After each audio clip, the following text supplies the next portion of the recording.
ప్రభునందు ప్రియమైన వాళ్ళారా, ఫ్యాన్లు కూడా లేవు కనుక ఎంత షార్ట్ గా ఎంత తక్కువ సమయంలో చెప్పేస్తే ఫ్యాన్లు ఆన్ చేసుకోవచ్చు కాబట్టి అంత షార్ట్ చేసి చెప్పేస్తాను ఈరోజు ఈ మొదటి సందేశాన్ని. మొదటి సందేశం అంటే నాకు ఇచ్చినటువంటి సమయంలో ఇది మొదటిది. పాంఫ్లెట్ లో ముద్రించిన విధంగా ఎంతో ఆశతో మీరందరూ ఎదురు చూస్తున్నారని నేను అనుకుంటున్నాను. పరమగీతముల పరమార్థం అదే కదా. వినాలనుందా? ఆశగుందా? గుడ్. మీకు ఆశ ఉంటుందనే కష్టపడి వచ్చాను ఇక్కడికి ఇష్టంతో. అయితే కొన్ని విషయాలు అర్థం కావాలి అని అంటే చాలా కష్టపడాలి. ఎన్నిసార్లు చదివింటారు చెప్పండి పరమగీతాలని? చదివారా? చదివి చదివి చదివి ఇంక దీని జోలికి పోకపోవడమే మంచిది, వేరే పుస్తకాలను పట్టుకుందాం అని చెప్పేసి వెళ్ళిపోయిన పరిస్థితులు కూడా మనకు కనపడతాయి. అయితే పరమగీతములన్న పుస్తకంలోనికి ప్రవేశించడానికి ముందుగా కొన్ని బేసిక్స్, కొన్ని ఫండమెంటల్స్, కొన్ని ఫౌండేషన్స్ అవసరం. ఎలాంటిదంటే రోమపత్రిక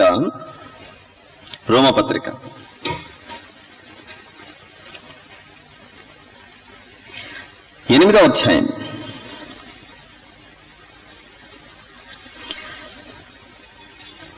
బైబిల్ చదివేటప్పుడు రెండు రకాల మనుషులు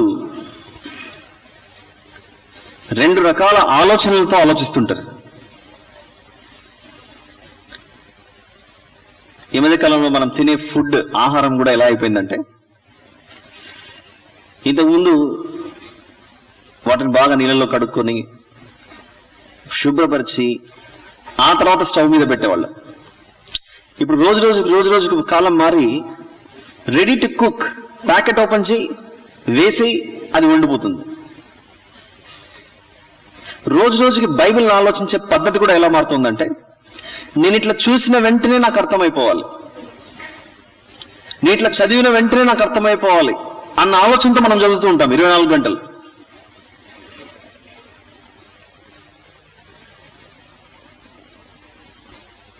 ఫార్మర్స్, అగ్రికల్చరిస్ట్ అయితే నీళ్లు పడకపోతే పొలంలో ఆ బోర్ వేసేటప్పుడు ఫస్ట్ 50 ఫీట్లకు ట్రై చేస్తాడు. 50 ఫీట్లకు అందకపోతే ఇంకో 20 పెంచుతాడు భూమి లోపలికి తవ్వేటప్పుడు. 70 వరకు అందకపోతే ఇంకో 30 పెంచుతాడు, 100 వరకు వెళ్తాడు భూమిని తవ్వేటప్పుడు. అది దొరికేంత వరకు, ఆ నీళ్లు దొరికేంత వరకు, కొందరైతే ఏకంగా 400 ఫీట్ వరకు వేసినటువంటి పరిస్థితులు కూడా మనకు కనబడతాయి. భూమి లోపల లభించే నీళ్లు దొరకడానికి మనుషులు ప్రయత్నించేది ఎంతో లోతుకెళ్ళి ఆ నీళ్లు తెచ్చుకోవాలని ప్రయత్నిస్తారు. మరి దేవుని వాక్యం కూడా జీవజలమైతే, దేవుని యొక్క మాటలు కూడా జీవజలమైతే, పైన చదివితే ఎలా? పైన చదివితే కష్టం. అది దాని లోతుల్లోనికి వెళ్ళి దొరికేంత వరకు వదలకుండా పట్టుకుంటే అప్పుడు దానిలో ఉన్నటువంటి మధురం లేదా మాధుర్యం అర్థమవుతుంది. ఇప్పుడు కూర్చున్న మీరు కూడా ఏ మైండ్తో ఉంటారో చెప్పనా? ఇదంతా చెప్పకుండా డైరెక్ట్గా అక్కడ తీసుకెళ్ళొచ్చుగా. ఇదంతా చెప్పకుండా డైరెక్ట్గా అక్కడ తీసుకెళ్ళి ఉంది కదా పరమగీతము 1వ అధ్యాయం 1వ వచనం, అక్కడ దింపేయచ్చుగా డైరెక్ట్గా. అది చెప్పకుండా అక్కడెక్కడో తిప్పి తీసుకొని వస్తున్నాడే.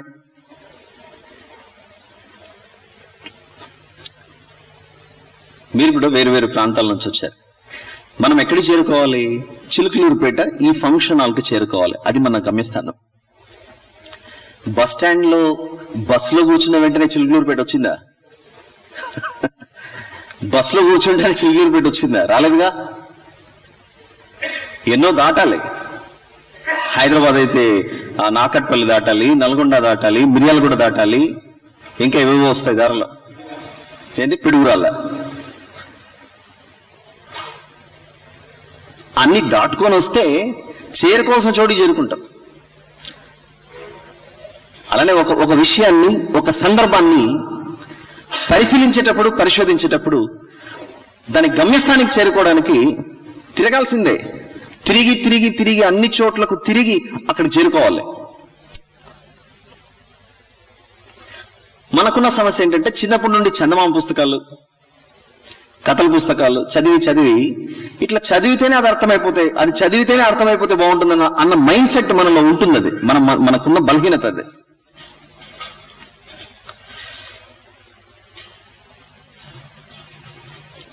బైబిల్లో యేసు ప్రభువు గురించి ప్రస్తావిస్తూ ఆయన మాట్లాడిన మాటల్లోనే నేను గొర్రెల మంచి, అంటే నిజంగానే పరలోకంలోంచి దిగి గొర్రెలు కాసుకోవడానికి వచ్చాడా?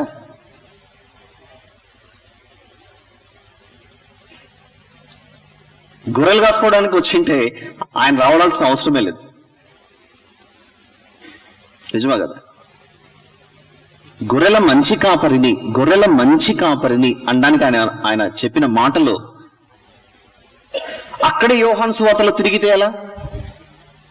దానికి సంబంధించిన మాట ఎక్కడో యెహెజ్కేలు పుస్తకంలో దాగుంది. చూస్తారా మాట? 34వ అధ్యాయం, యెహెజ్కేలు 34.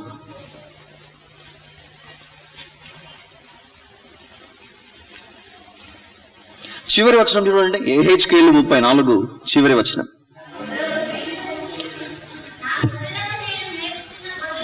నా గొర్రెలును నేను మోపుచున్న గొర్రెలు నాకు మీరు మనుషులు. అక్కడ మాట్లాడుతున్న మాట ఏమో క్రొత్త నిబంధనలో నేను గొర్రెల మంచి కాపరిని అని అన్న దేవుడు, ఇంత గొర్రెలంటే ఏంటి ప్రభువా అని వెతికితే అక్కడక్కడే పుస్తకంలో వెతికితే దొరకట్లేదు. యోహాను సువార్తలో అక్కడే తిరిగితే దొరకట్లేదు.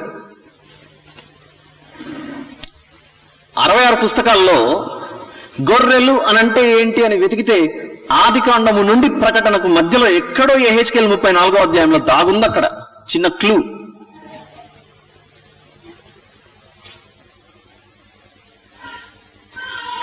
యేసు ప్రభు వాక్యమై కృపాసత్య సంపూర్ణుడిగా శరీరధారిగా మన మధ్యలో నివసించాడని మనకు తెలుసు.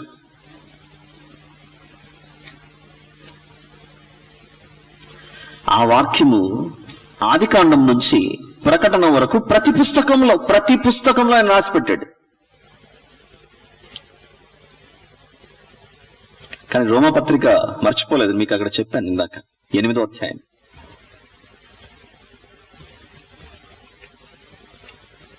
రోమపత్రిక 8వ అధ్యాయంలో ఒక మంచి మాట మేము చూపించి, పరమగీతాలన్న పుస్తకాన్ని మీరు చదివేటప్పుడు లేదా వినేటప్పుడు నేర్చుకునేటప్పుడు పాటించవలసినటువంటి పద్ధతి. 5వ వచనం, శరీరానుసారులు శరీర విషయముల మీద మనస్సునుంతురు, ఆత్మానుసారులు ఆత్మ విషయముల మీద మనస్సునుంతురు. శరీరానుసారులు శరీర విషయం మీద మనస్సునుంతురు, ఆత్మానుసారులు ఆత్మ విషయముల మీద మనస్సును పెట్టి ఆలోచిస్తారట.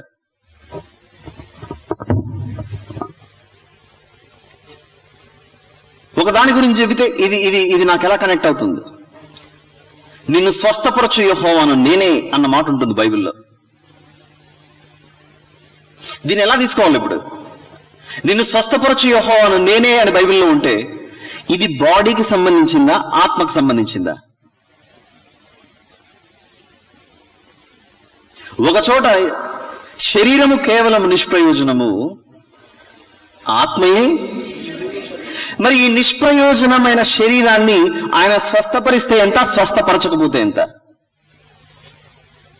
కానీ మానవ మాత్రంగా మనం దాన్ని ఎలా కనెక్ట్ చేసుకుంటామంటే, నిన్ను స్వస్థపరచు యెహోవాను నేనే అనే మాటకు ప్రభువును బైబిల్లో చెప్పేశావు. ఈ రోజు నాకు మోకాళ్ళ నొప్పులు ఉన్నాయి, కడుపులో గడ్డు ఉంది, ఆ తర్వాత ఏమవుతుంది, నువ్వు స్వస్థపరచు యెహోవా అన్నావుగా, నన్ను స్వస్థపరిచేసి. 24 గంటలు ఈ బాడీ గురించే దిగులు మనకు. నిజమా కాదా చెప్పండి? పరలోకం నుండి భూమి మీదకి వచ్చిన తర్వాత అప్పుడు తెలిసింది మనం ఇక్కడికి వచ్చామన్న విషయం. అది కూడా ఒక 3, 4, 5 ఏళ్ళ తర్వాత. పుట్టిన వెంటనే కూడా తెలియదు మనం భూమి మీదకి వచ్చామన్న విషయం. అలా యేసు ప్రభువు మాట్లాడిన మాటలు కానీ, పాత నిబంధనలో దేవుడు మాట్లాడిన మాటలు కానీ, అది ఆత్మకు సంబంధించినదా, శరీరానికి సంబంధించినదా, ఆత్మకు సంబంధించినదా, శరీరానికి సంబంధించినదా అన్న ఆ డిఫరెన్షియేషన్, ఆ చిన్ని లైన్, ఒక గీత తీసుకొని ఆలోచిస్తేనే బైబిల్ ఎప్పటికైనా అర్థమవుతుంది. ఇంకో మాట చూపిస్తాను మీకు. కొరింథీయులకు రాసినటువంటి మొదటి పత్రిక 2వ అధ్యాయం. కొరింథీయులకు రాసినటువంటి మొదటి పత్రిక 2వ అధ్యాయం 14-15 వచనాలలో, ప్రకృతి సంబంధి అయిన మనుష్యుడు దేవుని ఆత్మ విషయములను అంగీకరింపడు. అవి అతనికి వెరితనముగా ఉన్నవి. అవి ఆత్మానుభవం చేతనే వివేచింపదగును గనుక అతడు వాటిని గ్రహింపచాలట. అయితే ఆత్మ సంబంధి అయిన వాడు అన్నిటినీ వివేచించును గాని అతడు ఎవని చేతనే వివేచింపబడడు. బైబిల్ డిఫరెన్షియేట్ చేసి మాట్లాడతాం చూడండి. కనపడేది మనుషులైనా వారి మనస్తత్వాలు,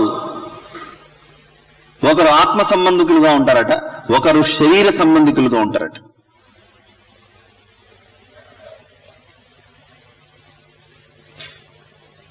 బైబిల్లో ఏ బుక్ అయినా, జెనిసిస్ టు రెవల్యూషన్, ఏ పుస్తకమైనా అర్థం కావాలి అని అంటే ముందు నిన్ను నీవు పరీక్షించుకోవాలి.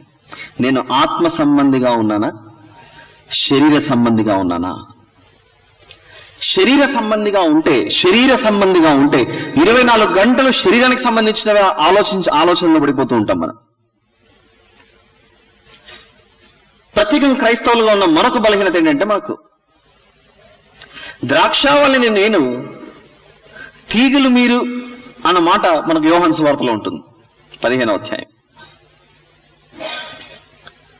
అక్కడ మాత్రం ద్రాక్షావల్లిని తీసుకొని వచ్చి యేసు ప్రభుకు మ్యాచ్ చేసి అలా మాట్లాడి, తీగలు మీరంటే మనమే అని పోల్చేసుకుంటాం. ఎందుకంటే యేసు ప్రభు చెప్పాడు కనుక.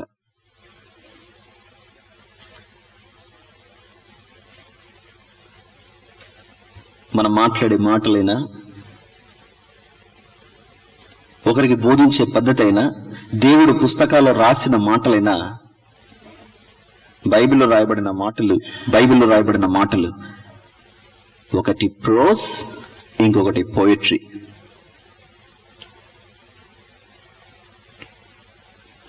మనం చదువుకున్న పుస్తకాల్లో గద్య భాగము, ఎవరు రాశారు ఈ పుస్తకాలన్నీ?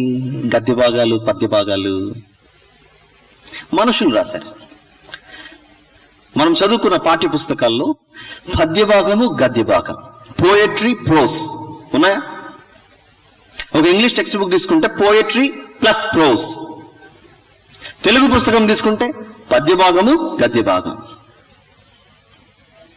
అంటే కవిత్వాలు రాసేది మనిషేనా? దేవుడు రాయలేడా? కవిత్వాలు చెప్పేది ఒకటి కనపడుతుంటుంది, దాని భావం మరొకటి ఉంటుంది. మీ అందరికీ బాగా తెలిసిన ఒక తెలుగు పద్యం, ఉప్పు కప్పు రంబు ఎలా ఉంటాయట? ఒకే పోలికగా ఉంటాయి. కానీ నోట్లోనికి పెట్టుకుని చూస్తే చూడ చూడ రుచులా. అబ్బా, చూసారా? ఉప్పు కప్పు రంబు మీద ఉన్నంత ధ్యాస కూడా మనం పరమగీతం మీద పెట్టలేదు. అది వచ్చిన ప్రాబ్లం.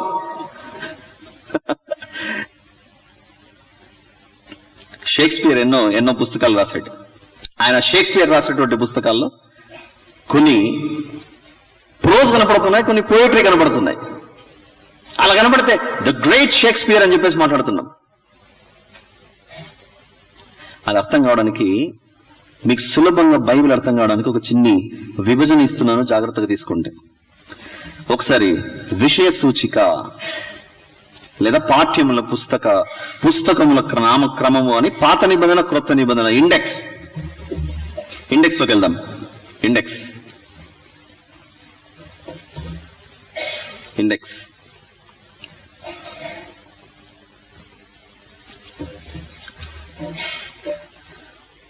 పాత నిబంధనలో ఉన్నటువంటి పుస్తకాలను 4 భాగాలుగా విభజించారు.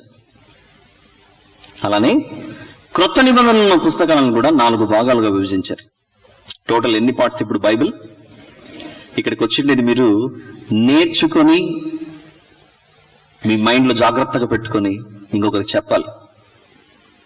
అందుకే వెరీ మైక్రో లెవెల్లోకి వెళ్ళి విభజించి చెప్పడానికి ప్రయత్నిస్తున్నాను. ఇక్కడ పాత నిబంధన 4 భాగాలు, క్రొత్త నిబంధన 4 భాగాలు, టోటల్ 8 పార్ట్స్. మనకు అర్థం కావడానికి విభజిస్తున్న విభజన ఇది. ఆది కాండం నుంచి ద్వితీయోపదేశ కాండం వరకు దేవుని ధర్మశాస్త్రం మోషేకి ఇవ్వబడినటువంటి పుస్తకాలు అవి. ఇది మొదటిది, పార్ట్ 1. దీన్ని పెంటట్యూక్ అని పిలుస్తారు. Pentateuch, PENTATEUCH, Pentateuch. ద్వితీయోపదేశ కాండం తర్వాత ప్రారంభమయ్యే యెహోషువ గారి పుస్తకం చూస్తారా? యెహోషువ గారి పుస్తకం నుండి 2 క్రానికల్స్, దినవృత్తాంతములు 2వ గ్రంథం అంతటి వరకు, దినవృత్తాంతములు 2వ గ్రంథం వరకు దిస్ ఇస్ పార్ట్ 2. వీటిని హిస్టారికల్ బుక్స్, చారిత్రక పుస్తకాలు అని పిలుస్తారు. పరమగీతములలోనికి ప్రవేశించాలి అని అంటే ఇవన్నీ మనకు అర్థం అవ్వాలి. ఇవన్నీ అర్థమైతేనే దాంట్లో మనం ప్రవేశించడానికి మనకి ఎలిజిబిలిటీ, అర్హత వస్తుంది, లేకపోతే కష్టం. ఇప్పుడు పార్ట్ 3 ఎజ్రా గారి పుస్తకం నుండి పరమగీతము మరియు విలాప వాక్యాలు. ఎందుకంటే పరమగీతము తర్వాత మనకు మధ్యలో యెషయా గారి పుస్తకం, ఇర్మియా గారి పుస్తకం వస్తుంది కనుక ఆ రెండింటిని ఇలా బ్రేక్ చేసి ఎజ్రా గారి పుస్తకం నుండి పరమగీతము మరియు విలాప వాక్యాలు, వీటిని విజ్డమ్ అండ్ పోయట్రికల్ బుక్స్ అని పిలుస్తారు. పోయటిక్ బుక్స్, కావ్యరూపకముగా రాయబడిన పుస్తకాలు ఇవి. కావ్యరూపకంగా రాయబడిన పుస్తకాలు. ఇక మిగిలినది 4వది ప్రవక్తల పేర్ల మీదుగా రాయబడిన ప్రవక్తల పుస్తకాలు. వారు రాసిన ప్రవక్తల పుస్తకాలు. అయితే లోకం పెద్ద ప్రవక్తలు, చిన్న ప్రవక్తలు అలా విభజించింది కానీ ప్రవక్తల్లో ఒకరు పెద్ద ఒకరు చిన్న అనేది లేదు. దేవుడు సమయాన్ని బట్టి, ఆ కాలాన్ని బట్టి ఎవరితో ఎంత మాట్లాడించాలో అంత మాట్లాడించి అందరితో పుస్తకం క్లోజ్ చేసేసాడు దేవుడు. అందుచేత మీరు ఎక్కడన్నా చదువుతున్నా, ఎవరన్నా చెబుతున్నా యెషయా గారు పెద్ద ప్రవక్త ఎందుకంటే అధ్యాయాలు ఎక్కువ ఉన్నాయి కాబట్టి, ఓబద్యా గారు చిన్న ప్రవక్త ఎందుకంటే ఒకటి ఉంది కాబట్టి, అలా పెద్ద చిన్న అని డివైడ్ చేయకుండా ప్రవక్తల పుస్తకాలు అంతే, మ్యాటర్ క్లోజ్.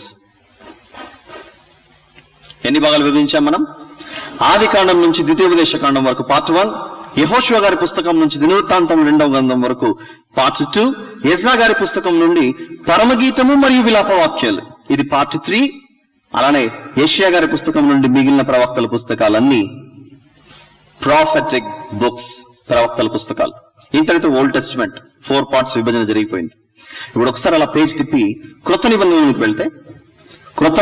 వెళ్తే మత్తయి సువార్త నుండి యోహాను గారు రాసినటువంటి సువార్త వరకు గాస్పల్స్, సువార్తల పుస్తకాలు. అంటే మిగిలిన పుస్తకాల సువార్త లేదా అన్న ప్రశ్న వేయకండి. సువార్త పేరు మీదుగా రాయబడినటువంటి పుస్తకాలలో యేసు ప్రభు శరీరధారిగా ఉండి ఆయన ప్రకటించినటువంటి వాటి గురించి రాసినటువంటి పుస్తకాలే మత్తయి సువార్త నుండి యోహాను సువార్త వరకు. పాత నిబంధనలు ఎలాగైతే హిస్టారికల్ బుక్స్ ఉన్నాయో, చారిత్రక పుస్తకాలు ఎలాగైతే ఉన్నాయో, ఏది యెహోషువ గారి పుస్తకం నుండి దినవృత్తాంతములు 2వ గ్రంథం వరకు ఎలాగైతే చారిత్రక పుస్తకాలు ఉన్నాయో, క్రొత్త నిబంధనలో కూడా ఉన్న చారిత్రక పుస్తకమే, హిస్టారికల్ బుక్కే అపోస్తలుల కార్యములు, యాక్ట్స్, బుక్ ఆఫ్ యాక్ట్స్.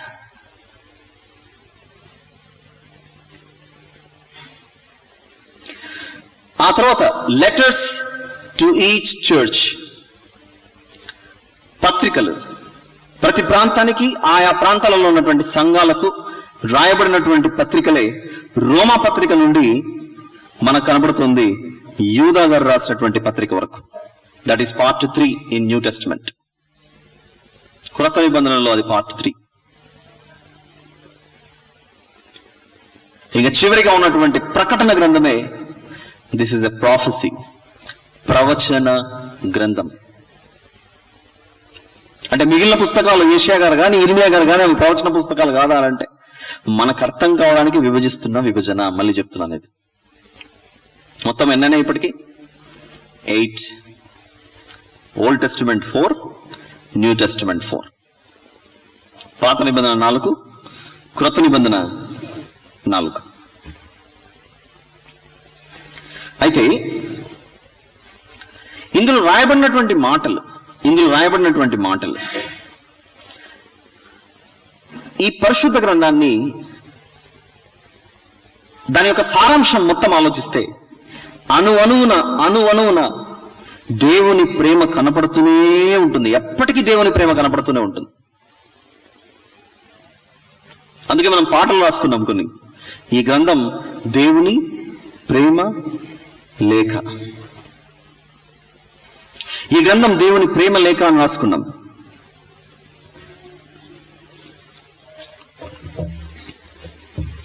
ఇకపోతే ఎందుకు రాశాడు దేవుడు ఈ గ్రంథాన్ని? ఎందుకు రాశాడు? ఏ గ్రంథాన్ని? ఆదికాండం నుంచి ప్రకటన వరకు ఈ పరిశుద్ధ గ్రంథాన్ని ఎందుకు రాశాడంటే, యోవేలు గ్రంథం ఒక మాట చూడండి. యోవేలు పుస్తకం 2వ అధ్యాయం. పరిశుద్ధ గ్రంథమైన ఈ పుస్తకాల సంపుటి, ఈ పుస్తకాల సముదాయం ఆదికాండం నుంచి ప్రకటన వరకు దేవుడు ఎందుకు రాసి ఇచ్చాడు అని అంటే, యోవేలు గ్రంథం 2వ అధ్యాయంలో 12వ వచనాన్ని మనం చూస్తే 12వ వచనం, ఇప్పుడైనను మీరు ఉపవాసం ఉండి కన్నీరు విడుచుచు దుఃఖించుచు మనఃపూర్వకముగా తిరిగి నా యొద్దకు రండి. వెళ్ళిపోయిన మనలను, ఆయన నుండి దూరం అయిపోయిన మనలను తిరిగి రమ్మని పిలిచే గ్రంథమే దేవుని గ్రంథమైన పరిశుద్ధ గ్రంథం. ఒకవేళ మీకు ఫ్యాన్ అవసరమైతే నిర్మోహమాటంగా వెళ్ళి వేసుకోండి. కొంచెం సేపు నా వాయిస్ మీకు క్లియర్గా ఉండాలన్న ఉద్దేశంతో ఆఫ్ చేయించాను. అవి డిస్టర్బ్ చేస్తే నేను బాధ్యుని కాదు, ముందుగా చెప్పేస్తున్నాను. పరలోకం నుండి మనిషి భూమి మీదకి వచ్చాడు, మనకు తెలుసు. భూమి మీదకి వచ్చిన తర్వాత దేవుని యొక్క ఉద్దేశం, ఆయన బిడ్డగా బయలుదేరిన మనం తిరిగి ఆయన వద్దకు రావాలన్నదే ఆయన ఉద్దేశం, ఆయన సంకల్పం. కానీ వచ్చిన తర్వాత మనిషి దేవునికి దూరం అయిపోతున్నాడు. వచ్చిన తర్వాత మనిషి దేవునికి దూరం అయిపోయేసరికి ప్రతి చోట, ప్రతి లేఖనంలో, ప్రతి చోట ఆయన రాసి,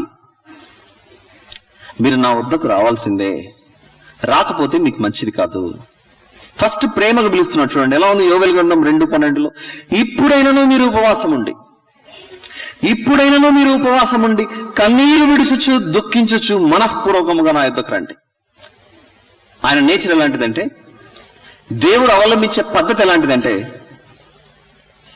ఫస్ట్ ప్రేమతో పిలుస్తాడు. ఆ ప్రేమకు మనం స్పందించకపోతే ఆయన భాష, సరళి, మాట తీరు మొత్తం మారిపోతుంది. చూస్తారన్నమాట. ఇర్మియా గ్రంథం 3వ అధ్యాయం.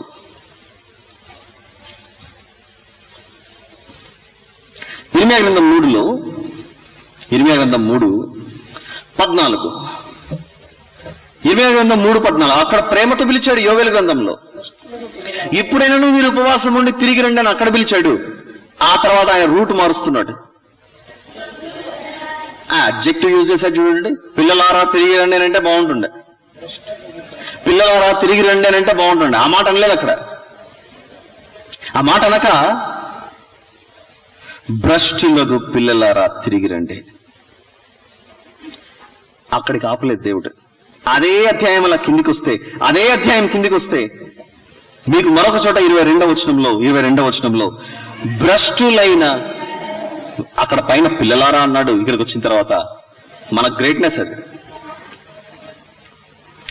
దేవుని చేత ద వెరీ గుడ్ బాయ్ అనిపించుకోవాలి, వెరీ గుడ్ గర్ల్ అనిపించుకోవాలి దేవుని చేతిలో మనం. అలా కాకుండా భ్రష్టుడా అని పిలిపించుకుంటాం అంటే మనం ఎంత స్థాయికి దిగామో ఆలోచించండి ఒకసారి. దేవుడు మనుషులను భ్రష్టులు అని పిలవడానికి గల కారణం ఏంటో తెలుసా? రోమపత్రిక 1వ అధ్యాయం. దేవుడు మనుషులను కానీ ఒక దేశాన్ని కానీ భ్రష్టుడు అని పిలవడానికి గల కారణం రోమీయులకు రాసినటువంటి పత్రిక 1వ అధ్యాయం 26వ వచనంలో అందువలన దేవుడు తుచ్చమైన అభిలాషలకు వారిని అప్పగించెను. వారు స్త్రీలు సహితము స్వాభావికమైన ధర్మమును విడిచి స్వాభావిక విరుద్ధమైన ధర్మమును అనుసరించిరి. అటువలే పురుషులు కూడా స్త్రీ యొక్క స్వాభావికమైన ధర్మమును విడిచి పురుషులు అమాత్యమైనది చేయించు తమ తప్పిదములకు తగిన ప్రతిఫలమును పొందొచ్చు, ఒకరి ఎడలో ఒకరు కామతప్తులైరి. అందుకు ఏమైపోయారట 28వ వచనంలో, తమ మనస్సులో దేవునికి చోటు ఎనొల్లకపోయిరు గనుక చేయరాని కార్యములు చేయుటకు దేవుడు వారిని భ్రష్ట మనస్సుకు అప్పచెప్పాడు. ఏ దేశమైనా, ఏ ప్రాంతమైనా, ఏ జనాంగమైనా, ఏ ప్రజలైనా దేవుని యొక్క ఆజ్ఞలకు వ్యతిరేకంగా వెళ్ళిపోతుంటే, తిరగబడితే దానిని భ్రష్ట మనస్సు అని పిలుస్తున్నాడు అక్కడ దేవుడు. మనకు తెలుసు, అత్యున్నతమైన న్యాయస్థానం సుప్రీంకోర్టు మన దేశంలో ఈ మధ్య కాలంలో ఒకటి డీక్రిమినలైజ్ చేసేసింది ఒక సెక్షన్ 377. అది ఈ దేశంలో ఎక్కడైనా, ఎవరైనా, ఎప్పుడైనా వారి నిర్ణయం, వారి ఇష్టం చొప్పున స్త్రీలు వివాహాలు చేసుకోవచ్చు, పురుషులు వివాహాలు చేసుకోవచ్చు. దీనికి భారత ప్రభుత్వం, భారత చట్టం పూర్తి అనుమతిస్తుందని చెప్పేసి మనం దాన్ని డీక్రిమినలైజ్ చేసేసారు. అంటే ఈ దేశ న్యాయస్థానం ఈ దేశ ప్రజలను ఎందులోనికి పడేసింది? భ్రష్టత్వంలోనికి పడేసి మీ చావు మీరు జావండి వదిలేసింది. దానికి కారణం ఫస్ట్ వీళ్ళే వెళ్ళి ఒక రిక్వెస్ట్ పెట్టారు సుప్రీంకోర్టు దగ్గర. మాకు ఇలాంటి అనుమతి కావాలి, మమ్మల్ని నేరస్తులను పిలవకండి, మేము నేరస్తులం కాము అనేసరికి ఓకే గ్రాంటెడ్ అనేసింది. ఇలా దేవునికి దూరం అయిపోతుంటే ఆయన చూడలేక మొదట క్రీస్తును కలిగి ఉన్న యేసు ప్రభువును ధరించిన జంతువులు, పక్షుల ద్వారా మనతో మాట్లాడాడు. అది మనకు అర్థం అవ్వలేదు. జంతువులు, పక్షుల ద్వారా మాట్లాడితే అది మనకు అర్థం కాకపోయేసరికి, వింటున్న మీకు కూడా అర్థం కాలేదని నాకు తెలుసు, వివరణలోకి వస్తాను ఆగండి. తన కుమారుని పంపించి మనకు దేవునికి మధ్యలో వచ్చాడు. మళ్ళీ చెప్తున్నా, మనకు తెలిసిన వాక్యాలే కనబడుతుంటాయి, కానీ అందులో అర్థం దాగుందన్న విషయం మనకు తెలియదు. పాపము వలన వచ్చు జీతము, చూస్తారా? ఆన్సర్ మీ దగ్గర ఉంది. భయపడకండి, ఎందుకంటే దీని తర్వాత మళ్ళీ అన్నది ఒక సెషన్ ఉంటుంది. ఆ తర్వాత మీరు భోజనానికి వెళ్తారు. భోజనం అయిన తర్వాత ఇమ్మీడియట్ గా నెక్స్ట్ క్లాస్ మళ్ళీ నాదే. మిమ్మల్ని వదిలేదు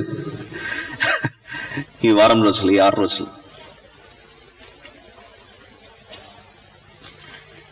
మళ్ళీ చెప్పండి. పాపం వలన వచ్చు జీతము కదా. పాపము చేస్తే మనిషి చచ్చిపోవాలి. పాపం చేస్తే మనిషి చచ్చిపోవాలి. అది దేవుడు పెట్టిన కండిషన్. అయితే పాత నిబంధన కాలంలో, ఓల్డ్ టెస్టిమెంట్ పీరియడ్ లో, ఇప్పుడు నేను ఇంకో మాట్లాడగల అక్కడికి వెళ్లే ముందు, పాపుల కొరకు ఎవరు చనిపోయారు? మళ్ళీ చెప్పండి. పాపుల కొరకు ఎవరు చనిపోయారు? అక్కడే మనం పొరపాటు చేస్తాం. యేసు ప్రభు ఎప్పుడు చనిపోయాడు? పాత నిబంధనలోనా, కొత్త నిబంధనలోనా? క్రొత్త నిబంధనలో చనిపోయాడు. యేసు ప్రభు క్రొత్త నిబంధనలో చనిపోతే అంటే పాత నిబంధనలో ఉన్నవారు పాపులు కారా? పాత నిబంధనలో ఉన్నవారు పాపులు కారా?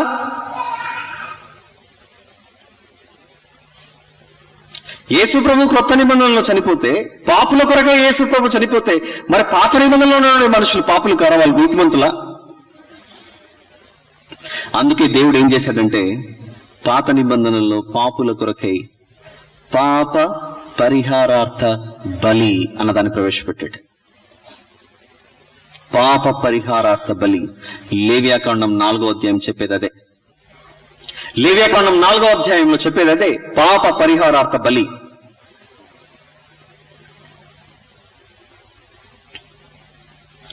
అప్పుడు పెట్టిన కండిషన్ ఏంటో తెలుసా? ఇదిగో నువ్వు పాపిగా మారావా, ఒక కోడను తీసుకురా. ఇదిగో నువ్వు పాపిగా మారావా, ఒక గొర్రె పిల్లను తీసుకురా. ఇదిగో నువ్వు పాపిగా మారావా, ఒక మేక పిల్లను తీసుకుని రా. పాపి అయిన ప్రతిసారి ఒక జంతువుని తీసుకొని బలి. దీన్ని ఏమంటారు తెలుసా? దేవుడు జంతువుల్ని బలిస్తే ఆయన చాలా ఇష్టపడిపోతున్నాడు, చాలా ఆనందపడిపోతున్నాడు అని కాదు దాని అర్థం. ఒకవేళ జంతువు అడ్డం రాకపోయి ఉంటే ఆ కత్తి కింద ఏ మడకాయ ఉంటుందో తెలుసా? ఎవరిది ఉంటుండే? మనదే. కట్టక్కడికే. ఆ జంతువులే అడ్డం రాకపోయి ఉంటే, ఆ పక్షులే అడ్డం రాకపోయి ఉంటే ఆ బలిపీఠం మీద ఏ తల తెగిపోవాల్సిన పరిస్థితి వచ్చేదంటే మనదే. ఎందుకంటే దేవుడు పెట్టిన కండిషన్, పాపం వలన వచ్చు జీతము మరణం. ఏ భేదము లేదు, అందరూ పాపము చేసి దేవుడు అనుగ్రహించి మహిమను పొందలేకపోతున్నారు అని అంటే, అందరూ పాపైనప్పుడు అందరూ చచ్చిపోతే ఈరోజు 2018లో మనం ఇక్కడ కూర్చునే వాళ్ళం కాదు. ఎందుకంటే మనం కూడా మన పూర్వీకులు చేసిన దానికి అప్పుడే వాళ్ళే వెళ్ళిపోయేవాళ్ళు.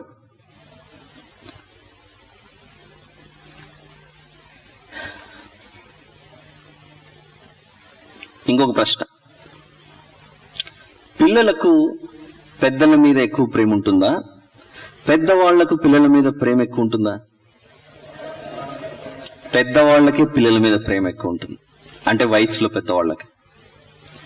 ఆదియందు దేవుడు భూమిని ఆకాశాన్ని సృష్టించి లాస్ట్ ఎవరిని చేశాడు చెప్పండి? మనిషిని చేశాడు.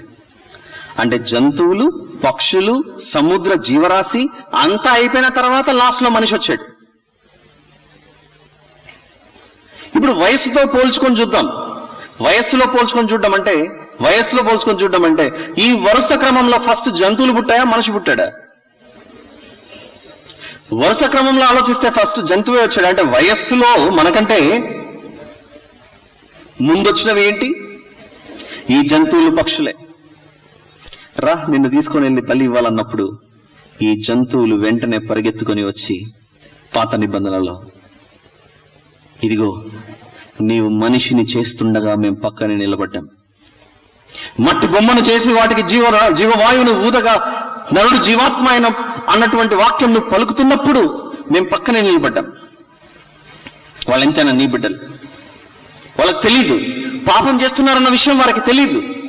ఇదిగో మమ్మను చంపే మేము అవసరమైతే బలిపీఠం ఎక్కుతాం అని ఆ జంతువులన్నీ వరుస క్రమంలో ఒకదాని తర్వాత యేసు ప్రభువుని ధరించిన వాటిగా వచ్చి మన కొరకు బలయ్యాయి. ఇది పాత నిబంధన కాలంలో జరిగిన సంఘటన.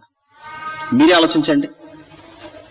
పాపం వల్ల వచ్చే జీతం మరణం అన్నప్పుడు దేవుడు ప్రతి పాపిని చంపాలని నిర్ణయించుకున్నప్పుడు ఈ జంతువుల బలి, ఈ ఆకాశ పక్షుల బలి పెట్టకపోయి ఉంటే ఆ బలిపీఠం మీద ఎవరు బలవాల్సి వస్తుండే? ఈరోజు మనిషే. మనల్ని బ్రతికించుకోవడానికి, మనల్ని సజీవులుగా ఉంచటానికి వాటి చెయ్యి వదిలేశాడు. అలా మనల్ని పట్టుకున్నాడు. ఇలా మనల్ని బ్రతికించుకోవడానికి యేసు ప్రభు శిలువ మీద పలికిన 7 మాటల్లో ఏలీ ఏలీ లామా సబక్తానని పలుకుతున్న, నా దేవా నీవేళ నన్ను విడనాడితివే ఆయన కేకేస్తున్నా కూడా నీ చెయ్యి వదిలేస్తున్నాను, వీళ్ళని పట్టుకోవాలని పట్టుకున్నాడు అక్కడ. దీన్ని ఏమంటారు తెలుసా? రోమపత్రిక 8:31.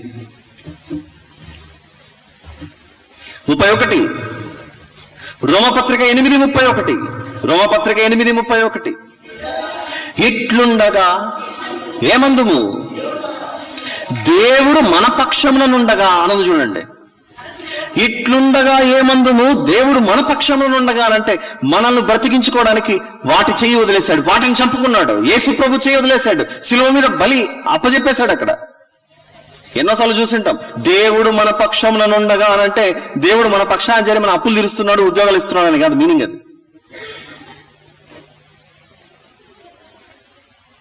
దేవుడు మన పక్షాన చేరడం అంటే మనల్ని బ్రతికించుకోవడానికి, వేరే వాటి ప్రాణాలను తీయడానికి ఆయన సిద్ధపడ్డాడు, మన ప్రాణాలను నిలబెట్టడానికి.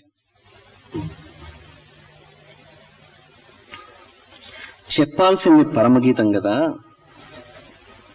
ఈరేదో చెబుతున్నాడు, ఈరేదో చెప్తున్నాడు అని అనుకుంటున్నారు కదా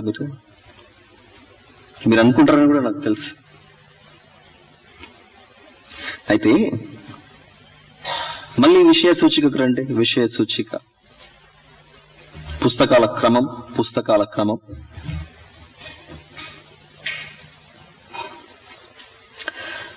ఆదికాండం నుంచి మలాకి వరకు రాయబడిన పుస్తకాలు ఏ భాషలో రాయబడ్డాయి అన్నది మనం చూస్తే, అన్నిటికంటే ఫస్ట్ పేజ్ లో ఇది ఆదిమ హెబ్రీ గ్రీకు భాషలో రాయబడిన పుస్తకం. పాత నిబంధన పుస్తకాలు హెబ్రీ భాషలో రాయబడితే, కృత నిబంధనలో ఉన్నటువంటి పుస్తకాలు గ్రీకు భాషలో రాయబడ్డాయి.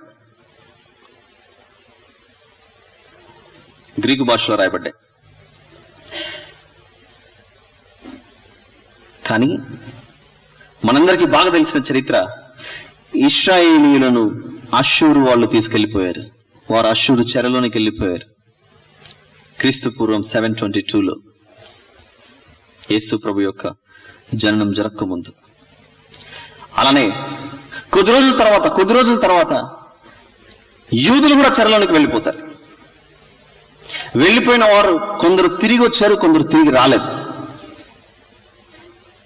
అలా సెటిల్ అయిపోయి ప్రపంచవ్యాప్తంగా చెదిరిపోయినప్పుడు, ఇప్పుడు నేటి భాషల్లో ఇంగ్లీష్ లాంగ్వేజ్ అన్నది వరల్డ్ లాంగ్వేజ్ ఎలాగైతే మారిందో, అలెగ్జాండర్ ద గ్రేట్ వచ్చిన తర్వాత ప్రపంచవ్యాప్తంగా ద గ్లోబల్ లాంగ్వేజ్ గా ఉన్నటువంటి భాషనే గ్రీకు భాషలో ప్రజలు మాట్లాడుకోవడం, సంభాషించుకోవడం జరిగిపోయింది.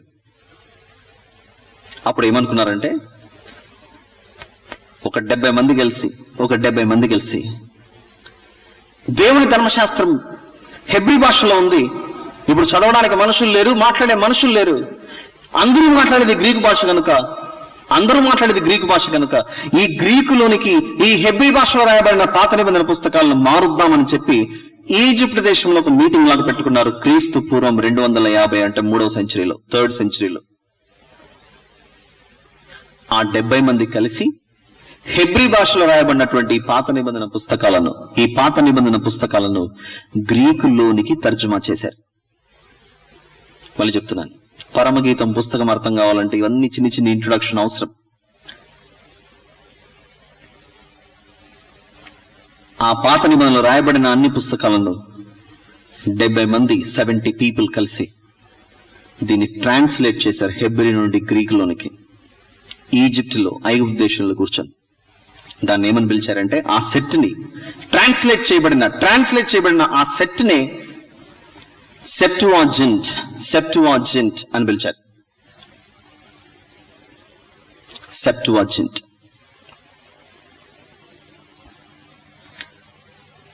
ఆ తర్వాత కొద్ది రోజులకి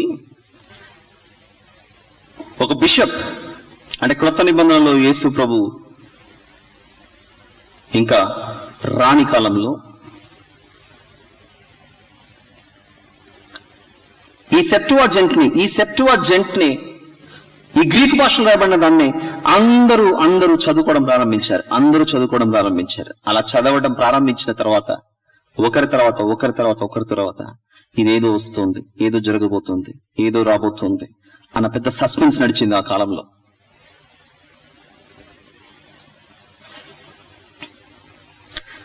ఇంకో విషయం చెప్తాను. పాత నిబంధనలో ఎవరైతే పుస్తకాలు రాశారో, రాసిన తర్వాత దాన్ని చుట్టలాగా చుట్టి పక్కన పెట్టలేదు. వీళ్ళు చేసిన పని ఏంటో పేతురు గారు రాసినటువంటి మొదటి పత్రికలో ఒక మాట ఉంటుంది చూడండి. పేతురు గారు రాసిన మొదటి పత్రిక 1వ అధ్యాయం. అది ఎవరైనా కావచ్చు, యెషయా గారు కావచ్చు, ఇర్మియా గారు కావచ్చు, రాసినటువంటి సొలొమోను గారైనా చాలు, ఎవరైనా, ఎవరు రాసినా కూడా. ఎందుకంటే బైబిల్లో రాయబడిన ప్రతి మాట పరిశుద్ధాత్మ దేవుని ప్రేరణ చేత రాయబడ్డాయని మనకు తెలుసు. ఆయన ప్రేరణ చేత వీళ్ళు రాస్తున్నప్పుడు రాయటం మీద చేశారు. రాసిన తర్వాత దాన్ని ముందర పెట్టుకొని ఏందో రాయమన్నాడు దేవుడు, మేము రాస్తున్నాం, ఇంతకి ఇది ఏమై ఉండొచ్చు అన్న సందిగ్ధంలో వీళ్ళు ఏం చేశారో చూద్దాం ఒకసారి. పేతురు గారు రాసిన మొదటి పత్రిక 1వ అధ్యాయం. పేతురు గారు రాసిన మొదటి పత్రిక 1వ అధ్యాయం 10 నుంచి కొన్ని వచనాలు, 10, 11, 12 వచనాలు చదువుదాం. మీకు కలుగు ఆ కృపను గూర్చి ప్రవచించిన ప్రవక్తలు, మీకు కలుగు ఆ కృపను గూర్చి ప్రవచించిన ప్రవక్తలు, మీకు కలుగు ఆ కృపను గూర్చి ప్రవచించిన ప్రవక్తలు అంటే పాత నిబంధనలో ఏ ప్రవక్తలైతే, ఏ దైవజనుడైతే ఏ పుస్తకాన్ని అయితే రాశాడో, రాసిన తర్వాత వాళ్ళు ముందర పెట్టుకొని కూర్చున్నారట. మేము ఆత్మ ప్రేరణ చేత ఇవన్నీ రాశాం, ఇంతకు ఏం రాయమన్నాడో దేవుడు అని చెప్పేసి దాన్ని ముందర పెట్టుకొని కూర్చొని రీసెర్చ్ లో దిగారంట. చూడండి, వీళ్ళు ఎవరో వస్తారట కొద్ది రోజులకి, వారికి ఏదో కృప అట. ఆ కృప ఎలా ఉంటుందో, ఆ రక్షణ ఎలా ఉంటుందో తెలుసుకోవాలంటే మేము కష్టపడాలి అని చెప్పేసి ఈ ప్రవక్తలు ఏం చేశారట, కూర్చొని మీకు కలుగు ఆ కృపను గూర్చి ప్రవచించిన ప్రవక్తలు యేసు ప్రభువు ఇచ్చే ఈ రక్షణ ఏమై ఉంటుందో, ఇది ఎలాంటిదో అని పరిశీలించుచూ కూర్చున్నారట.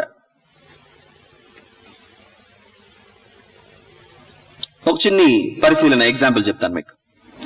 దేవుడు మనుషులను భూమి మీదికి పంపించే పద్ధతి, ఆయన పాటించే పద్ధతులు 4 రకాల పద్ధతులు. ఇంతవరకు సృష్టిలో ఆయన పాటించిన, మనిషిని భూమి మీదికి పంపించిన పద్ధతులు 4 రకాల పద్ధతులు ఉపయోగించాడు.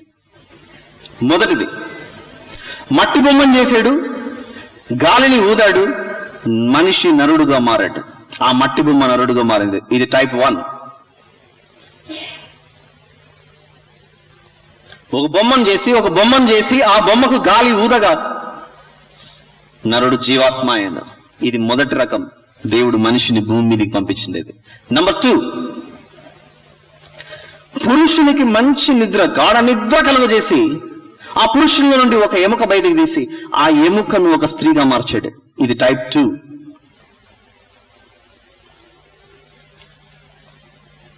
పురుషుల్లో నుండి స్త్రీని తీశాడు. నంబర్ 3, వీరిద్దరి కలయిక ద్వారా మనిషి రావటం. ఇప్పుడు ప్రపంచవ్యాప్తంగా అన్ని చోట్ల వివాహ కార్యక్రమం ద్వారా జరుగుతున్నది ఇదే. ఇప్పుడు 4వది, పురుషుడు లేకుండానే యేసు ప్రభువుని తల్లి అయిన మరియమ్మ గర్భంలో నుండి పురుషుని అనుమతి, పర్మిషన్, పురుషుని యొక్క ఇంటర్వెన్షన్, అది లేకుండానే స్త్రీలో నుండి పురుషుని తీశాడు. మార్పు గమనిస్తున్నారా? పాత నిబంధనలో పురుషునిలో నుండి స్త్రీ వచ్చింది. క్రొత్త నిబంధన మొదటి పుస్తకంలో స్త్రీలో నుండి పురుషుడు వచ్చాడు. అది దేవుని సృష్టి. ఈ 4 రకాలైతే ఈ 4 కాకుండా ఐదోది కూడా ఒకటి ఉంది. కానీ ఇంతవరకు ఎప్పుడు చేయలేదు. ఆయన అనుకుంటే చేయగలడు. చూస్తామన్నమాట. మత్తయి సువార్త 3వ అధ్యాయం. మత్తయి సువార్త 3వ అధ్యాయం 8-9 వచనాల్లో అబ్రహాము నాకు తండ్రి అని మీలో మీరు చెప్పుకొని తలంచవద్దు. దేవుడు ఈ రాళ్ల వలన అబ్రహామునకు పిల్లలను పుట్టింపగలడని మీతో చెప్పుచున్నాను. ఇది 5వది. అబ్రహాముకు దేవుడు పిల్లలు ఇవ్వాలనుకుంటే, మీరే పిల్లలు అనుకుంటే పొరపాటు. అవసరమైతే ఈ రాళ్లలోంచి తీసుకొస్తాడు దేవుడు. కానీ ఆ పని ఇంకా చేయలేదు. ఎందుకు చెప్తున్నానంటే, దేవుడు చేసే క్రియలు కాలాన్ని బట్టి, సమయాన్ని బట్టి, ఆయన పాటించిన పద్ధతులు వేరు, మాట్లాడిన పద్ధతులు వేరు. ఆయన ఉపయోగించిన పదజాలం వేరు, భాష తీరు వేరు. మనందరికీ బాగా తెలిసిన మరొక వాక్యం మత్తయి సువార్త 25. విన్నారుగా, ఎన్నోసార్లు వింటారు. మత్తయి సువార్త 25లో పరలోక రాజ్యము తమ దివిటీలు పట్టుకొని పెండ్లి కుమారుని ఎదుర్కొనుటకు బయలుదేరిన 10 మంది కన్యకలను పోలి ఉన్నది. అందులో 10 మంది ఉండగా 5 మంది ఏమయ్యారు? బుద్ధి గలవారు. మరొక 5 మంది. ఈ ఉపమానాన్ని ఏ క్రైస్తవుడైనా వివరించేటప్పుడు ఎలా చెప్తాడు చెప్పండి? పెండ్లి కుమారుడు అంటే యేసు ప్రభువు, పెండ్లి కుమార్తె అంటే భూమి మీద ఉన్నటువంటి మనుషులు. ఈ మనుషుల్లో వాక్యాన్ని విని సిద్ధంగా ఉన్న వాళ్ళు, వాక్యమైన దీపాన్ని వెలిగించుకొని సిద్ధంగా ఉంటూ తమ సిద్ధలలో వాక్యమైన నూనెను పోసుకొని సిద్ధంగా ఉన్నవారు కొందరైతే, మరికొందరు వాక్యాన్ని నింపుకోకుండా. ఇదేనా చెప్పేది మనం? ఇదే కదా వివరణ. ఇక్కడ పెండ్లి కుమారుడు యేసు ప్రభు అయితే, ఇప్పుడు నేను వేసే ప్రశ్న, పరమగీతాల్లో కూడా అక్కడ ఒక ప్రియుడు, అక్కడ ఒక ప్రియురాలు కనబడతారు. ఇదే అది నేను ఖచ్చితంగా చెప్పట్లేదు. ఇప్పుడు విందాం, ఇంకా లోపలికి వెళ్ళాలి. మీకు ఈ సస్పెన్స్ కంటిన్యూ చేయాలి. ఎందుకంటే అన్ని మొత్తం అంతా ఇప్పుడే నేను మొత్తం ఓపెన్ చేసి మీ ముందర పెట్టాలనుకోండి, రేపటికి ఖాళీ అవుతుంది ఫంక్షన్ హాల్.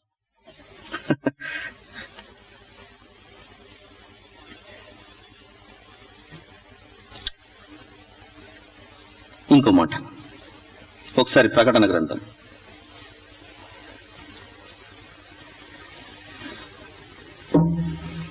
14వ అధ్యాయం.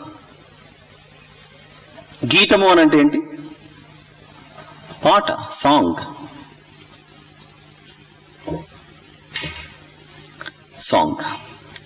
ప్రకటన గ్రంథం 14 3వ వచనం చూద్దాం. 3వ వచనం, వారు సింహాసనము ఎదుటను ఆ 4 జీవుల ఎదుటను పెద్దల ఎదుటను ఒక క్రొత్త కీర్తన పాడుచున్నారు. ప్రకటన గ్రంథంలో కొత్త కీర్తన కనపడుతుంది. ఇక్కడ పరలోకంలో ఒక పాట పాడుతున్నారట. పరలోకంలో ఒక పాట పాడుతున్నారు, ఒక కీర్తన పాడుతున్నారు.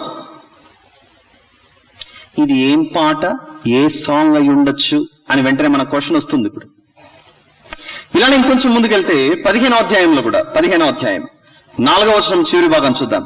ఇదే ప్రకటన గ్రంథం 15వ అధ్యాయం 4వ వచనంలోని చివరి మాట, దేవుని దాసుడగు మోషే కీర్తనయు గొర్రెపిల్ల కీర్తనయు పాడుచున్నారు.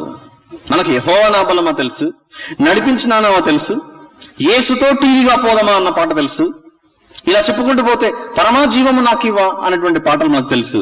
మరి పరలోకంలో ఇక్కడ మోషే కీర్తన, గొర్రెపిల్ల కీర్తన. ఇందుకు ఇదేం పాట అయి ఉండొచ్చు? వాట్ ఈస్ దిస్ సాంగ్ అంటే, నేను ఎందుకు మిమ్మల్ని ఈ ప్రశ్నలు వేసి వదిలేస్తున్నానంటే, బైబిల్లో కనబడుతున్నది కేవలం పరమగీతము అన్న ఆ ఒక్క గీతమే కాదు. బైబిల్లో కనబడుతున్నది కీర్తనల గ్రంథం 150 కీర్తనలే కాదు. మరొక చోట కూడా కొన్ని పాటలు కనబడుతున్నాయి, కొన్ని సాంగ్స్ కనబడుతున్నాయి. ఎక్కడ కనబడుతున్నాయనంటే, కొందరు వెళ్ళి పరలోకంలో పడుతున్నారట. అవి ఎక్కడ కనబడుతున్నాయి? ఇప్పుడు ప్రకటన గ్రంథం 14, ప్రకటన గ్రంథం 15లో కనపడుతున్నాయి. ఇంకొక మాట చూస్తారా? 5వ అధ్యాయం ప్రకటన 5. ప్రకటన 5 10వ వచనంలోని ఒక చివరి మాట చూద్దాం. గనుక వారు భూలోకమందు ఏలుదురని క్రొత్త పాట పాడుదురు. ఇక్కడ కూడా ఒక సాంగ్ కనపడుతుంది, ఇక్కడ ఒక కొత్త సాంగ్. 14వ అధ్యాయంలో ఒక కొత్త పాట, 15వ అధ్యాయంలో మోషే కీర్తన, గొర్రెపిల్ల కీర్తన. అంటే నాకు పరమగీతంలో ఏముందో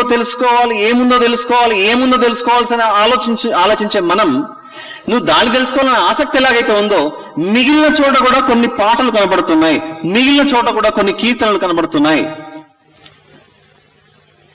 దాన్ని కూడా తెలుసుకోవాలన్న ఆశ మనకు ఉండాలని చెబుతున్నాను నేను. అదే మ్యాటర్.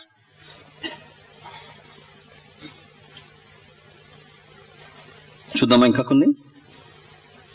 అయితే బైబిల్ చదివేటప్పుడు అది మనకు అర్థం కాకుండా ఉంటుంది. ఎందుకు తెలుసా కారణం? అర్థం కాకుండా ఉండడానికి గల కారణం, కొరింథీయులకు రాసినటువంటి 2వ పత్రిక 4వ అధ్యాయం. అది పరమగీతం కావచ్చు, మరి విలాప వాక్యాలు కావచ్చు, మరొక పుస్తకం కావచ్చు, ఏదైనా కావచ్చు. ఒక విషయం మనకు అర్థం కావడం లేదంటే దానికి గల కారణం కొరింథీయులకు రాసిన 2వ పత్రిక 4వ అధ్యాయం 4వ వచనంలో దేవుని స్వరూపి అయి ఉన్న క్రీస్తు మహిమను కనుపరచు సువార్త ప్రకాశము వారికి ప్రకాశింపకుండు నిమిత్తము ఈ యుగ సంబంధమైన దేవత అవిశ్వాసులైన వారి మనోనేత్రములకు గుడ్డితనము కలుగజేసెను. వాడు కళ్ళు మూసాడు గనుక, వాడు నా కళ్ళు మూసాడు నేను తెరుచుకోవాలి అన్న జ్ఞానం మనకు వస్తే అప్పుడు తెరుచుకుంటాం మనం. ఆ సువార్త మన మీద ప్రకాశించాలి అని అంటే మన మనోనేత్రాలకు గుడ్డితనం కలిగిన ఆ మనోనేత్రాలను తెరవమని దేవుని అడగాలి. దేవుని ఎలా అడగాలి? మత్తయి సువార్త 7:7 ప్రకారంగా అడుగుడి మీకు ఇవ్వబడును, వెదకుడి మీకు దొరుకును, తట్టుడి మీకు తీయబడును అన్న మాట మనకు బాగా తెలుసు. మనం దాన్ని దేనికి అప్లై చేసామనంటే అడుగుడి అని అంటే ఇల్లు లేదు ప్రభువా, కొంచెం దాని గురించి ఆలోచించు. ఉద్యోగం లేదు ప్రభువా, నీకేమన్నా ఆలోచన పుట్టిందా? అప్పులు ఎక్కువైపోతున్నాయి, నీ బ్యాంకులో ఏమన్నా ఉంటే పంపిస్తావా? నువ్వే కదా అడగమన్నావు. అవును, అడగమన్నా నేనే, వెతకమని కూడా చెప్పాను. సరే ప్రభువా, రోడ్లోకి పోతున్నా, ఎవరైనా సూట్ కేసు పడేసుకున్నారేమో, అదేమైనా దొరికితే నేను ఫ్రీ అయిపోతాను అనుకుంటున్నాడు. నో, మనం 24 గంటలు శరీరానికి అప్లై చేసే దేవుని అలా దూరం చేసేసుకున్నాం. మీరు నమ్మరండి, ఈ పరమగీతాల పుస్తకం మీద రీసెర్చ్ చేయడానికి ప్రభువా నువ్వు అడగమన్నావు, అడుగుతున్నాను, దీన్ని ఓపెన్ చేయవా ప్లీజ్. వెతకమన్నావు, ఎక్కడ వెతకాలో చెప్పండి. తట్టుడి అన్నావు, ఏ పుస్తకాన్ని నేను తట్టాలి? అలా వెతికితే మొదటి వచనం నుండి చివరి వచనం పరమగీతాల్లో 107 వచనాలు కనపడ్డాయి. అలా 107 వచనాలు వెతికితే ఒక్కొక్క వచనం ఒక్కొక్క సందేశం. అది ఒక్కొక్క రెఫరెన్స్ ఒక్కొక్క మెసేజ్. ఆల్మోస్ట్ ఒక 1 hour చెప్పుకునే పరిస్థితి అది. పరమగీతాల్లో ఒక్క వచనంలో దాగి ఉన్న పరమార్థం.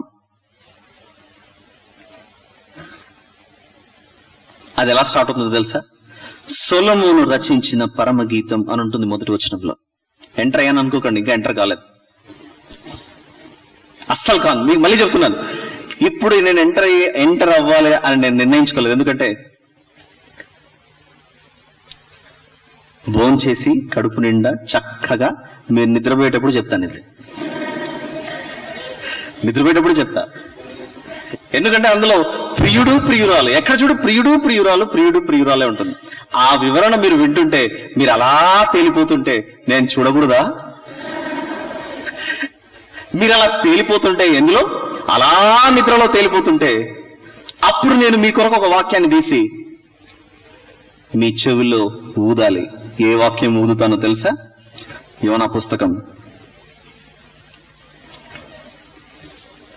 1వ అధ్యాయం చదవండి బ్రదర్.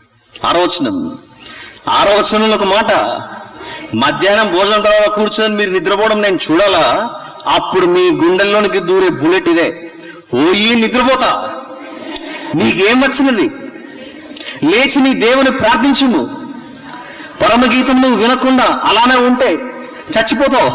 చావకుండా ఆ దేవుడు మన యందు కనికరించునేమో, లేయి ప్రార్థన చేయి. ఫ్యాన్లు ఆపుతాను, ఈ ఉడుకు సరిపోలేదు కదా అని చెప్పి అవసరమైతే కిటికీలు కూడా క్లోజ్ చేసి, డోర్ కూడా క్లోజ్ చేసి ఆ ఉడుకులో కూర్చోబెట్టి చెప్తాను. ఇది అప్పుడు కానీ మనకు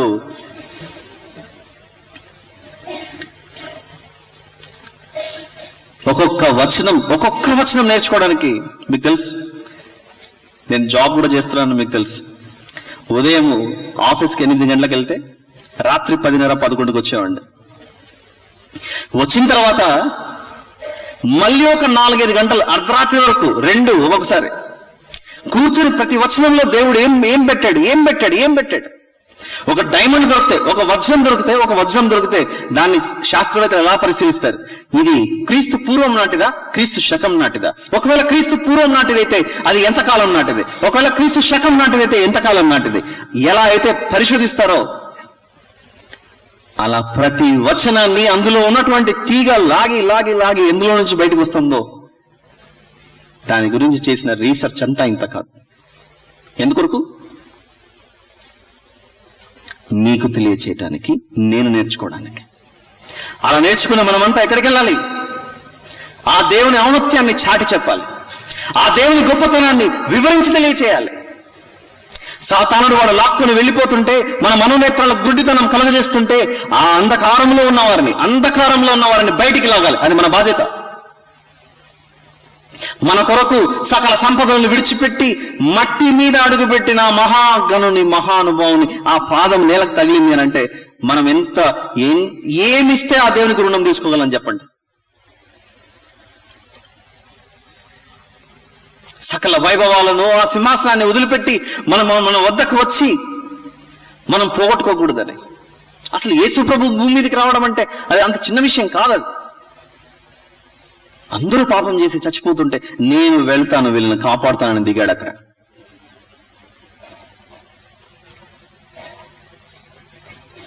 బైబిల్ని ఆలోచించేటప్పుడు ఎలా ఆలోచించాలో ఇంకొక చిన్న క్లూ ఇచ్చి మిమ్మల్ని వదిలేస్తాను. ప్రస్తుతానికి నాకు ఇచ్చిన 55 minutes టైం అయిపోతుంది కనుక ఆ 55 minutes లోనే క్లోజ్ చేయాలి.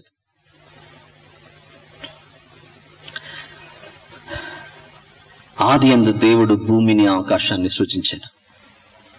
ఎక్కడుంటుంది ఇది కదా? తీయండి మాట.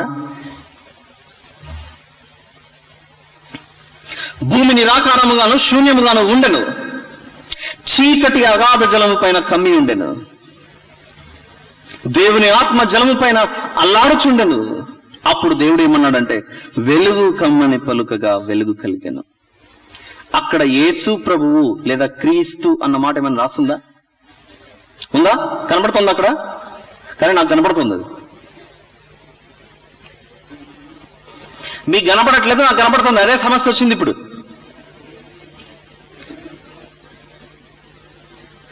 ఏదైనా పాత నిబంధన ఎప్పుడైనా అదొక ఛాయ, అదొక నీడ. కొలస్సీ 2:14 చూడండి ఏముంటుందో. కొలస్సీ 2:14.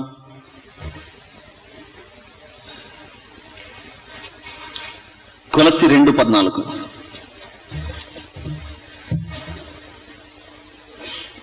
చదవండి బ్రదర్ ఎవరైనా. కొలస్సీలకు రాసినటువంటి పత్రిక 2వ అధ్యాయం, క్షమించాలి, 17వ వచనం చూడండి. 17 నంబర్ 17. ఇవి రాబోవు వాటి ఛాయయే గాని నిజ స్వరూపము క్రీస్తులో ఉన్నది. రాబోవు వాటి ఛాయయే గాని నిజ స్వరూపము క్రీస్తులో ఉన్నది. ఆ నిజ స్వరూపము క్రీస్తులో ఉన్నది అన్న మాట మీద నిలబడి, ప్రభువా ఆదియందు దేవుడు భూమిని ఆకాశాన్ని సృజించాడని రాశావు, చీకటి అగాధ జలము పైన కమ్మి ఉన్నది అని చెప్పావు, ఆ చీకటి మీద నువ్వు వెలుగు కమ్మని పలుకగా వెంటనే వెలుగు కలిగింది, అప్పుడు భూమండలానికి వెలుగు వచ్చింది అని చెప్పావే, మరి నిజ స్వరూపం క్రీస్తులో ఉందని కొలస్సీ పత్రికలో అంటున్నావే, ఇంతకేంటో మాకు చెప్పుతుంటే అడిగితే అప్పుడు అన్నాడు, ఒక్కసారి నాయన వెళ్ళి మత్తయి సువార్త 4లో చూడు, దాని భావం నీకు చెబుతున్నాను. మత్తయి సువార్త 4లో ఆయన వివరిస్తున్నాడు. మత్తయి సువార్త 4, మత్తయి సువార్త 4లో 12-16 వచనాలు 2 కలుస్తున్నాయి అక్కడ. యోహాను చెరపట్టబడనని యేసు విని గలిలయకు తిరిగి వెళ్లి నజరేతు విడిచి జెబూలూను నఫ్తాలి అను దేశముల ప్రాంతములలో సముద్ర తీరమందలి కపెర్నహూమునకు వచ్చి కాపురం ఉండెను. అక్కడ ఎవరెవరు నివసిస్తున్నారట? జెబూలూను దేశమును, నఫ్తాలి దేశమును, యోర్దానుకు ఆవలనున్న సముద్ర తీరమున అన్ని జనులు నివసించు గలిలయయు చీకటిలో కూర్చుండి ఉన్న ప్రజలను గొప్ప వెలుగు చూచిరి. ఎవరొస్తానే గొప్ప వెలుగు అంటున్నాడు అక్కడ. యేసు ప్రభు ఈ ప్రాంతాలలో అడుగు పెట్టిన వెంటనే గొప్ప వెలుగు చూశారట ఈ ప్రజలు. బైబిల్ ప్రకారంగా ప్రజలు అని అంటే అర్థం ఏంటో ఒకసారి మనం చూద్దామా? ప్రకటన గ్రంథం చాప్టర్ నంబర్ 17, ప్రకటన గ్రంథం 17. ప్రకటన గ్రంథం 17లో 15వ వచనంలో ఒక మాట చూద్దాం. 15 వర్స్ నంబర్ 15, అందులో ఒక మాట, నీవు చూచిన జలములు అని ఉంది చూసారా. నీవు చూచిన జలములు ప్రజలను, జన సమూహములను, జనములను, ఆయా భాషలు మాట్లాడు వారిని సూచించును. నీవు చూసిన నీళ్లు ఎవరో కాదు, ఆ నీరు ప్రజలు అని అంటున్నాడు అక్కడ. వాటర్ ని దేంతో చూపిస్తున్నాడు? క్రొత్త నిబంధనకు వచ్చిన తర్వాత వాటర్ ఎవరో కాదు, ఈ జలమే ప్రజలు అని మాట్లాడుతున్నాడు అక్కడ. జలము ప్రజలైతే కాంబినేషన్ చూడండి, పోలిక చూడండి ఎలా ఉందో. జలము ప్రజలైతే ఆ ప్రజల మీదికి ఎవరు ఉదయించారు? మలాకీ పుస్తకం. మలాకీ పుస్తకం చివరి అధ్యాయం, 4వ అధ్యాయం. మలాకీ పుస్తకం 4వ అధ్యాయం 2వ వచనం, అయితే నా నామమందు భయభక్తులు గల వారు మీకు నీతి సూర్యుడు ఉదయించును. నీతి సూర్యుడు అనగా ఎవరు అనంటే యేసు ప్రభువు అని మనకు తెలుసు. ఈ నీతి సూర్యుడు జెబూలూను, నఫ్తాలి, అన్ని జనుల ప్రాంతాలకు వెళ్ళగా ఈ ప్రజలు చీకటిలో నివసిస్తుండగా ఈ నీతి సూర్యుడు రాగానే వెలుగు ఉదయించిందట. అంతవరకు ఈ ప్రజలంతా ఎక్కడున్నారు? చీకటిలో ఉన్నారు. చీకటిలో ఉన్నారు. ఇప్పుడు పోల్చి చూడండి, ఇదంతా మీకు బిట్స్ బిట్స్ బిట్స్ పీసులుగా ఉన్నదాన్ని జాయింట్ చేసి చూడండి ఇప్పుడు ఎలా కనపడుతుందో. ఆది యందు దేవుడు భూమిని ఆకాశాన్ని సృజించెను, చీకటి అగాధ జలము పైన కమ్మి ఉండెను, చీకటి అగాధ జలము పైన కమ్మి ఉండెను. అప్పుడు దేవుడు వెలుగు కమ్మని పలుకగా వెలుగు కలిగాను. ఇంతకు చీకటి ఎవరికి కమ్మింది కొత్త నిబంధనలో? జలముకా జనములకా? ఆ చీకటి ప్రజలకు కలుగగా వారి హృదయముల మీద నీతి సూర్యుడు ఉదయించిన వెంటనే ఈ చీకటిలో నుండి ఈ మనిషి ఎందులోనికి వస్తున్నాడు? ఇప్పుడు పేతురు గారు రాసిన మొదటి పత్రిక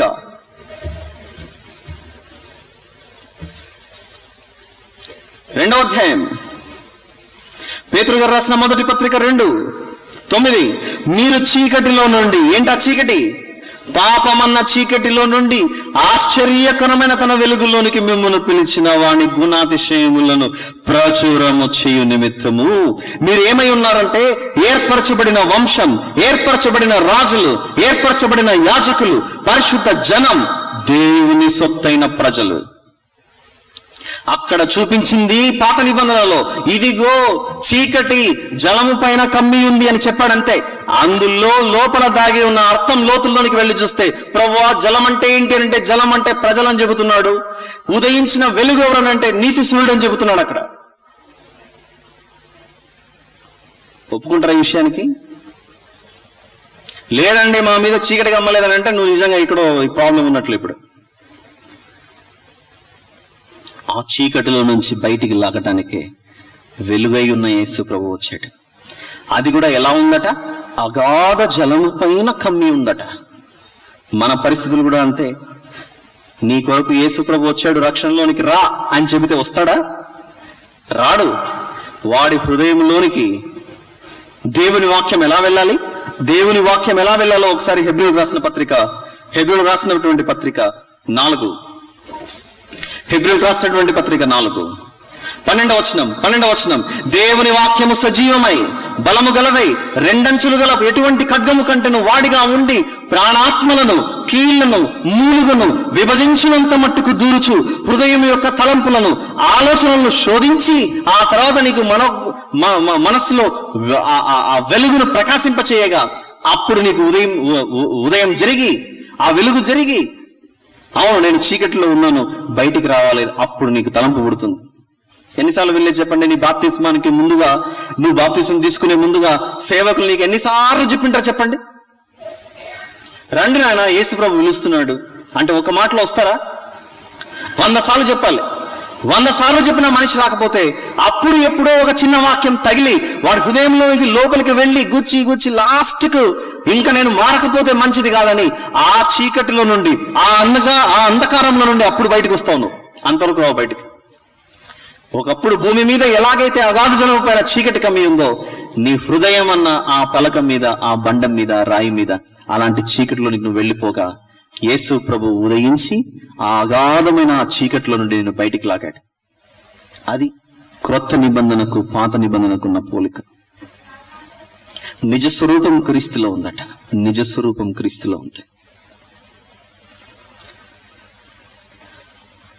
ఇలాంటి విషయాలన్నీ ప్రవక్తలు ఏం చేశారట? పేతురు గారు రాసిన మొదటి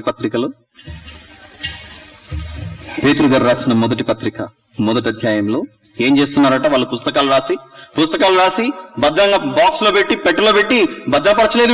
వీళ్ళు ఏం చేస్తున్నారంటే, మీకు కలుగు ఆ కృపను గురించి ప్రవచించిన ప్రవక్తలు ఈ రక్షణను గురించి పరిశీలించుచు తమ యందున్న క్రీస్తు ఆత్మ క్రీస్తు విషయమైన శ్రమలను గూర్చి వాటి తర్వాత కలుగబో మహిమలను గూర్చి ముందుగా సాక్ష్యం ఇచ్చినప్పుడు ఆ ఆత్మ ఏ కాలమును ఎట్టి కాలమును సూచించుచు వచ్చెనో దానిని విచారించి పరిశోధించిరి. కన్యక గర్భవతి కుమారుని కనును, అతనికి ఇమ్మానుయేలును పేరు పెట్టును అని యెషయా గ్రంథం 7:14 ఉంటుంది.